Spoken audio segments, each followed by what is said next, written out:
In today's video, I'm going to teach you how to use trading charts inside Coinbase. If you're used to the basic price view, you'll get a lot more insight by switching to the Advanced tab inside Coinbase. This unlocks detailed charting features designed to help you see price action clearly and make more informed trading decisions. Once you're in Advanced, you'll notice the main chart uses candlesticks. Each candle represents the price movement for the time interval you choose. The rectangular body shows where the price opened and where it closed during that period, and the thin lines, called wicks, mark the highest and lowest prices reached. A candle closing higher than it opened is typically shown as a green move up. Closing lower is shown as a red move down. Next, adjust your time frame to match what you're analyzing. Shorter intervals, like minutes or hours, help you spot quick moves and intraday trends, while daily or multi-day intervals give you a broader perspective. You can scroll or pinch to zoom in and out, then click and drag to pan the chart so you can focus on the area that matters. For added context, open the Tools or Indicators menu and add the Relative Strength Index, or RSI.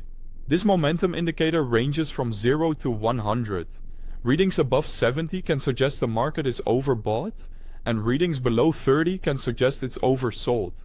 It's a helpful signal for potential turning points, but it works best when combined with the candlesticks and your chosen time frame. By the way, if you need the Coinbase app or want to access the web platform, you'll find the official link right at the top of the description so you can follow along easily. Switching views. Take a look at the depth chart and order books. The depth chart visualizes buy and sell walls, or clusters of orders sitting at specific prices. Large buy walls can indicate strong demand that may act as support, while large sell walls can signal potential resistance. The order book lists these orders in real time, giving you a sense of how liquidity is stacked on both sides of the market. Use everything you see on these charts to inform your order choices.